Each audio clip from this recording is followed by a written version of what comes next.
A paz do Senhor, irmãos, que bom nós estarmos juntos mais uma vez. Eu sou o pastor Emerson e é sempre bom ter você aqui na nossa Escola Bíblica Online.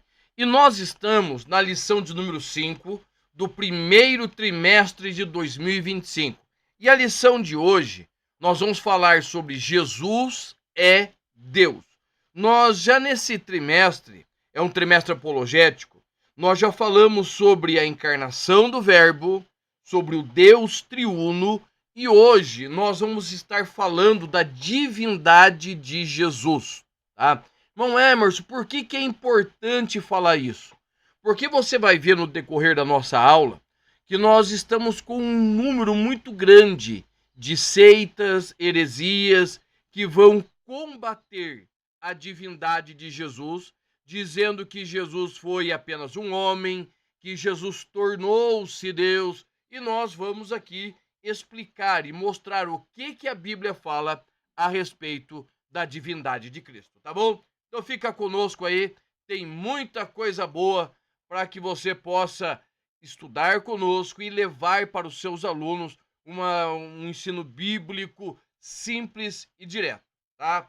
Quando nós falamos da divindade de Jesus, nós estamos falando de uma das peças fundamentais da nossa fé cristã. É o princípio fundamental, é o princípio basilar para que nós possamos confrontar as heresias que ao longo da igreja têm se levantado. A Bíblia vai apresentar Jesus como o Verbo de Deus, o Verbo eterno, certo? Deus encarnado, digno de adoração e Senhor de todas as coisas. Mas nós vamos ver que algumas heresias, principalmente uma chamada arianismo e outros movimentos, eles negam esta verdade, tentando diluir, certo? Diminuir a centralidade de Cristo e a obra da salvação. Então, nesta lição, nos nossos 3 primeiros pontos, nós vamos primeiro expor biblicamente a divindade de Jesus, seus atributos. Segundo, examinar essa falsa doutrina chamada arianismo, que nega a divindade de Jesus, e como a igreja pode responder a essas infiltrações, esses ataques, é o nosso terceiro ponto, tá? E nós vamos falar tudo isso de uma forma prática, para você poder levar para os teus alunos e eles poderem sair da sua aula cheios do conhecimento da palavra de Deus, tá bom? Vamos lá então para o nosso texto áureo. O nosso texto áureo encontra-se no Evangelho de João, capítulo 1, versículo 1, que diz assim: no princípio era o Verbo, e o Verbo estava com Deus, e o Verbo era Deus. Ou seja, o evangelista João, certo? Quando ele escreve o seu texto, ele já escreve lá entre o ano 85 e o ano 90 depois de Cristo, aonde já estavam surgindo muitas heresias, certo? A principal dela, desse tempo, era o gnosticismo, que ia dizer que nós podemos conhecer a Jesus pelo conhecimento, tá?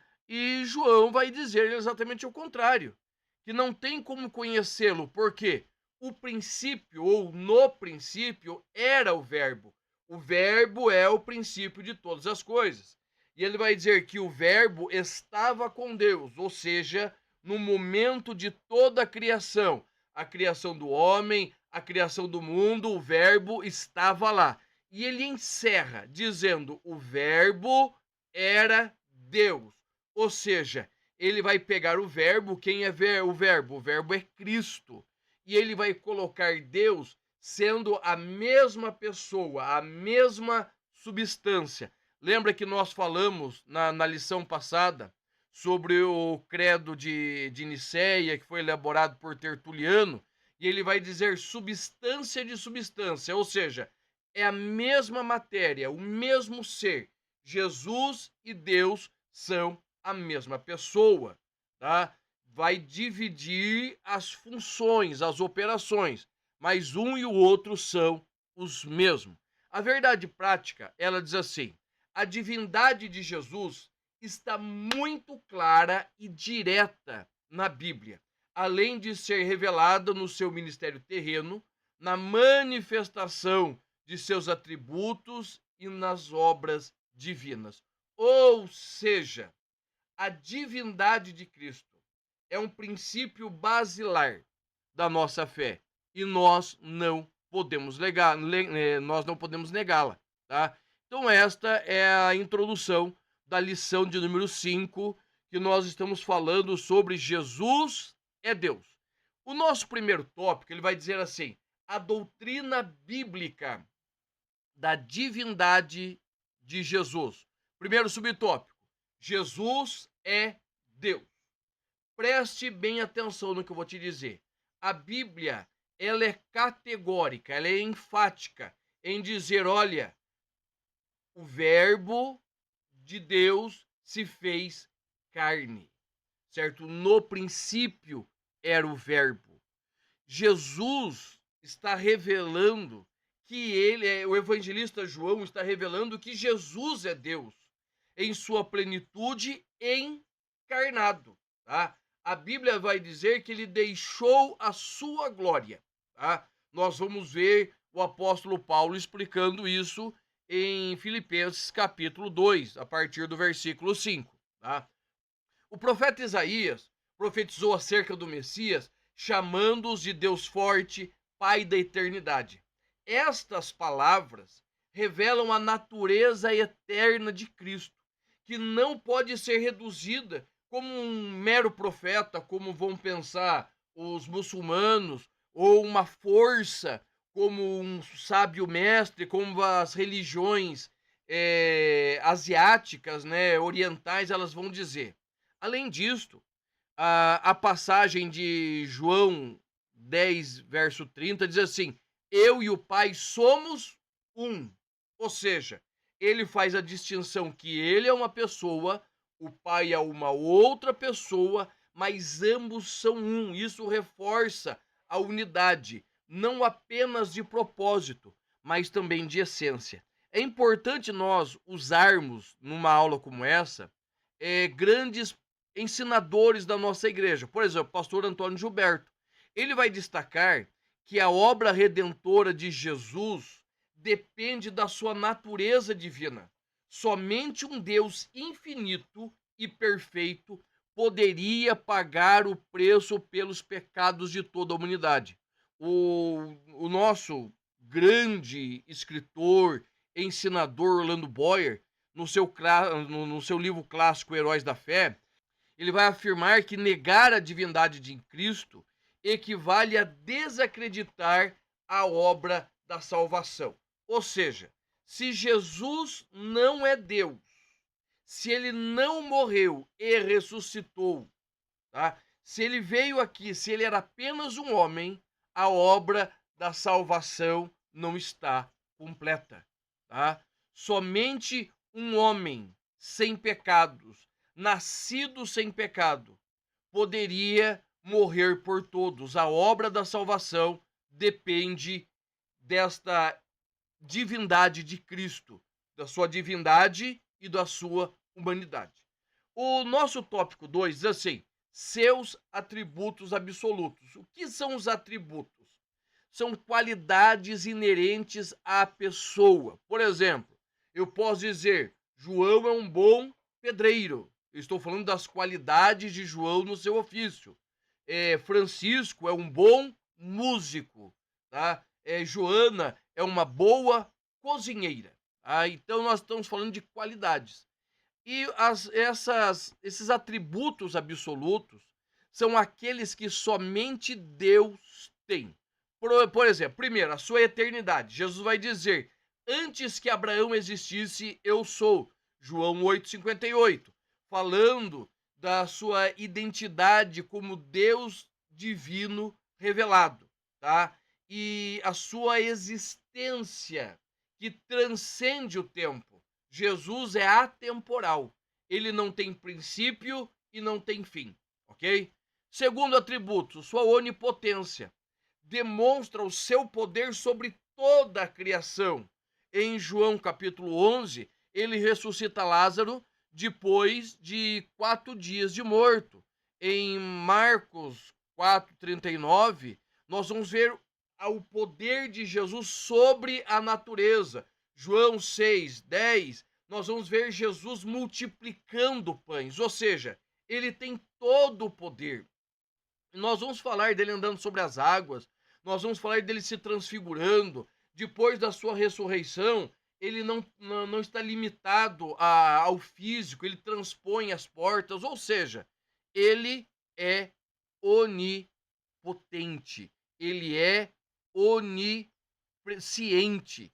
E essa onisciência vai falar do conhecimento que Jesus tem sobre todas as coisas. Jesus conhecia todas as pessoas. Jesus tinha um pleno conhecimento a respeito de todas as pessoas. E nós vamos ver isso exatamente quando ele se apresenta em João 4:29, que ele chega para a mulher samaritana e conta toda a sua vida, toda a sua história. Nós temos aqui em Marcos 2:8, né? Aonde Jesus sabe o pensamento das pessoas. Jesus sabe o que se passa no coração, no pensamento, o que há, certo, no interior de cada um de nós. O Senhor, ele conhece, tá? E o poder de Jesus sobre a morte, sobre a sua morte, falando da sua ressurreição, ele falando sobre Abraão. Então, ele tem todo o conhecimento, presente, passado e futuro. E nós também temos a sua onipresença. O que isso quer dizer? Que o Senhor está presente em todos os lugares. Apesar de reencarnado, ele prometeu que estaria o quê? Com a igreja, com cada crente todos os dias, até a consumação dos séculos.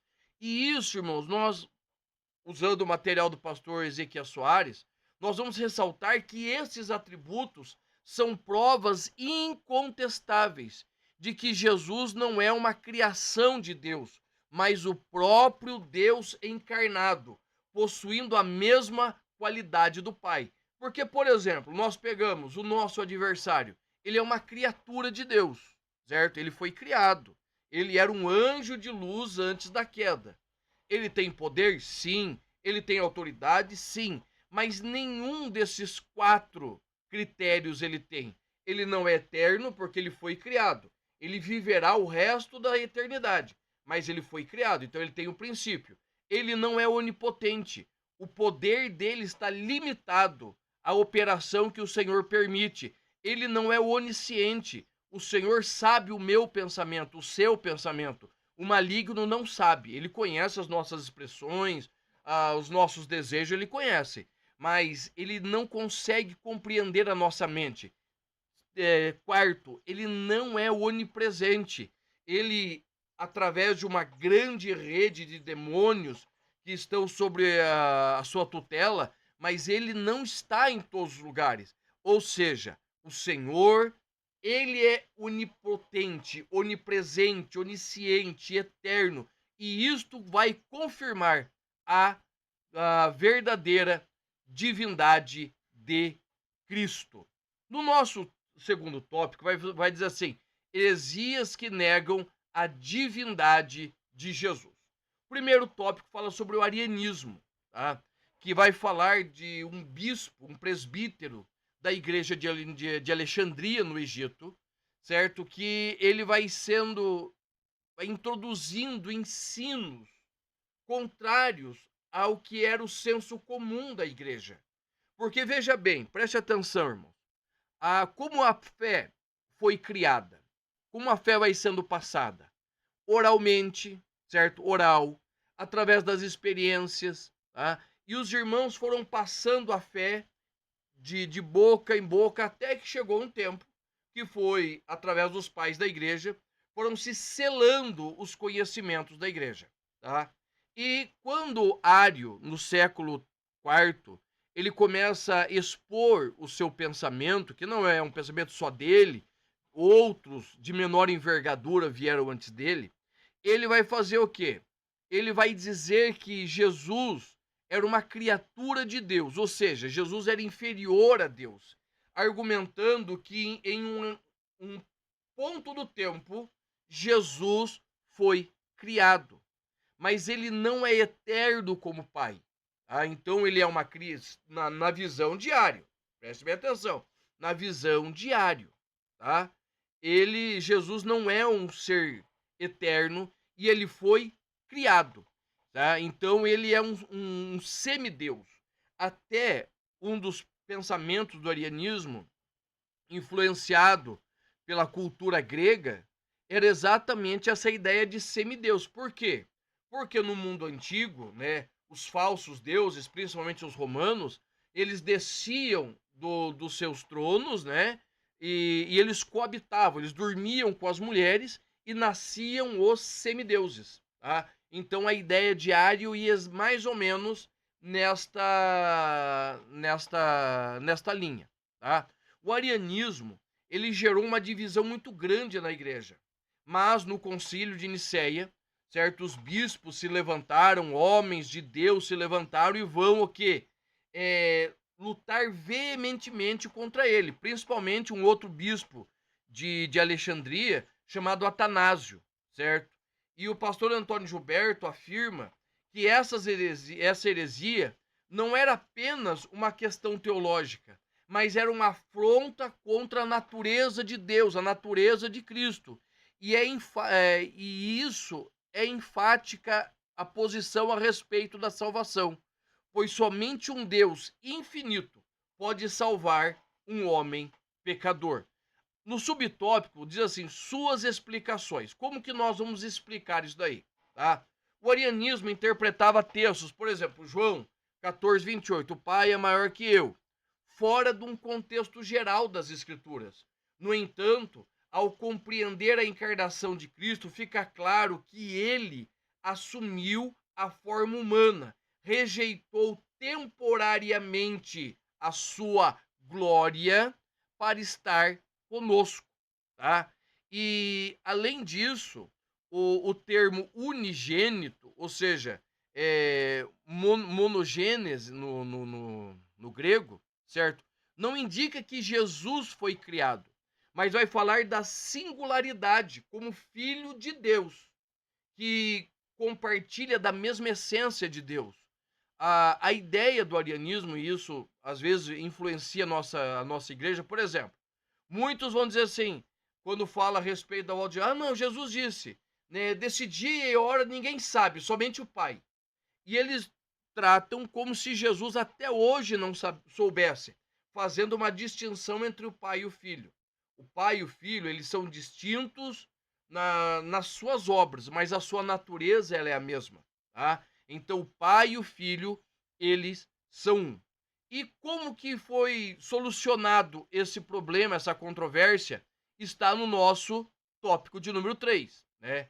No concílio de Nicéia, foi convocado os bispos do mundo inteiro para resolver essa controvérsia. E nisto foi criado o credo mais famoso. O que é o credo? Uma confissão de fé. O que a igreja crê, o que os irmãos creem. E nesse credo de Nicéia, eles afirmam que Jesus é Deus de Deus, luz de luz, verdadeiro Deus.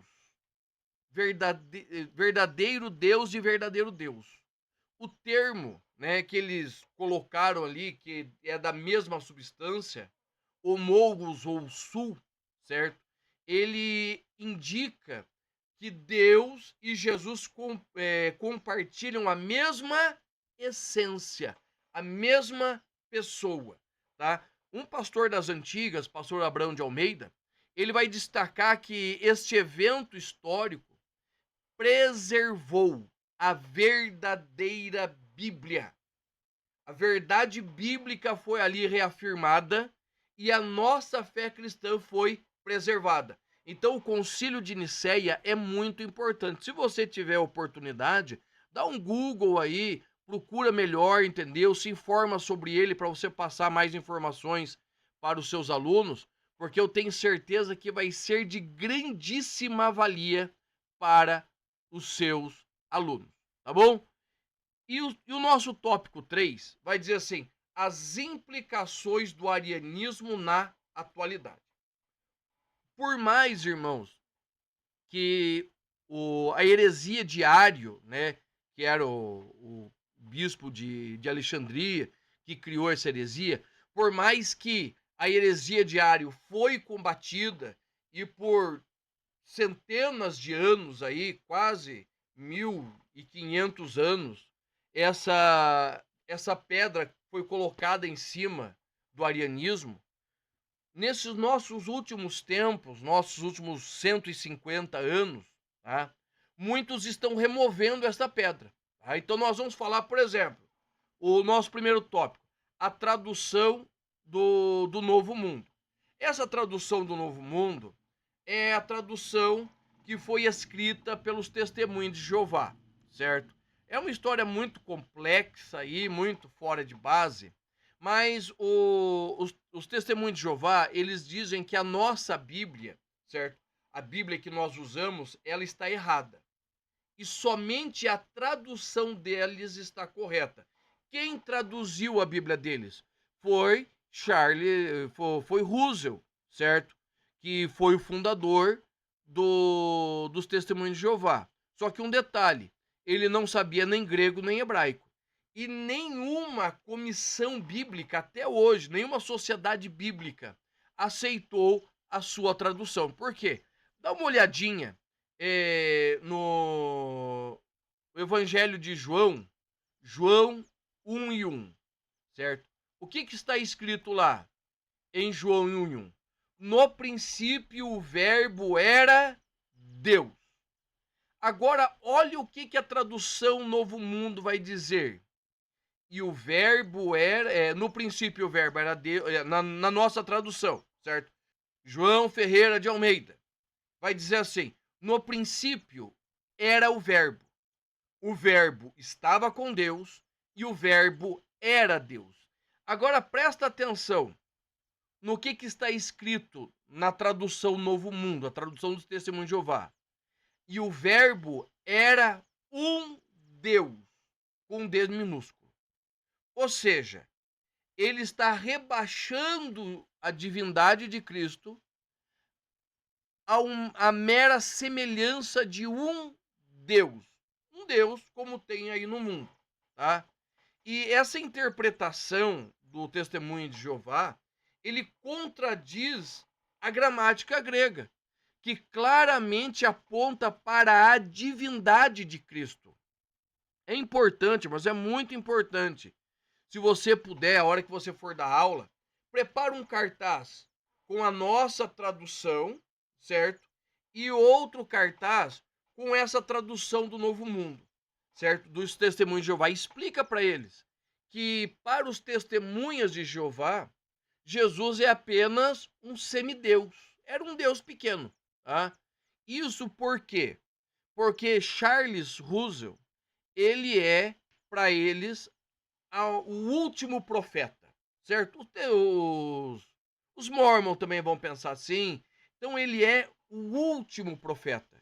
Ou seja, Jesus é apenas um profeta, é um semideus, um homem que curava, que fazia maravilhas, mas ele não era Deus. Agora preste atenção. Olha o que o pastor Ezequias Soares vai dizer. Ele vai enfatizar que as versões fiéis às escrituras, como a nossa Almeida, preservam a mensagem original e defendem a plena divindade de Jesus. Irmãos, preste bem atenção, muito cuidado com as traduções da Bíblia que você está comprando, tá? Eu não tenho nada contra nenhuma tradução, mas eu não saio da João Ferreira de Almeida, certo? A minha cabeça é João Ferreira de Almeida, revista corrigida. Eu gosto da nova versão atualizada, certo? Da Almeida. Leio também a mensagem, mas a gente tem que tomar cuidado. Por quê? Porque essas novas versões, tipo Almeida, nova versão, nova tradução na linguagem de hoje, Bíblia Viva, certo? Eles não são traduções, eles são paráfrases, ou seja, eles pegam a tradução e faz uma releitura. É bom? É bom. Mas você precisa mostrar para o seu aluno que nós não podemos sair da ortodoxia, certo? O que é ortodoxia? É a forma correta de pensar e escrever, certo? É a forma correta de você pensar Cristo através do contexto bíblico, tá bom? Segundo subtópico, os movimentos orientais, tá? Movimentos orientais, que nós, de forma geral, chamamos de nova era, né? Aí vai entrar Hare Krishna, Seishono-ie e uma série de outros movimentos, budismo, shintoísmo. Eles vão interpretar Jesus como um mestre espiritual. Jesus foi, no budismo, Jesus foi mais um Buda, certo? Mais uma encarnação de Buda. E a última grande encarnação foi Siddhartha Gautama, tá? Então, que é a grande revelação. Ou seja, eles negam que Jesus é Deus, negando a singularidade do Deus encarnado, tá? Eles vão relativizar a nossa fé cristã ao incorporar filosofia, misticismo e vão desvirtuar o evangelho. Preste atenção, reafirme dezenas de vezes na tua igreja: Jesus, ele é Deus. Ele é o Deus encarnado, tá bom? E o nosso terceiro subtópico, ele vai falar de outros grupos, certo? Grupos tipo assim, os mormons, eles apresentam uma visão distorcida de Jesus, tá? Retratando Jesus como um ser exaltado, mas não igual a Deus. Tá? Eles vão ensinar o quê? Eles vão ensinar que o arianismo ele estava certo e o restante dos bispos estava totalmente errado. Outro grupo que vai pensar muito diferente são os islâmicos. Porque no islamismo, Jesus não é Deus, certo? Maomé, que foi o fundador do islamismo, ele tem uma visão deturpada a respeito de Jesus. Maomé é mais ou menos do século V depois de Cristo, e o evangelho que chegou para ele foi um evangelho deturpado, aonde havia três deuses: Deus Pai, Maria e Jesus, tá?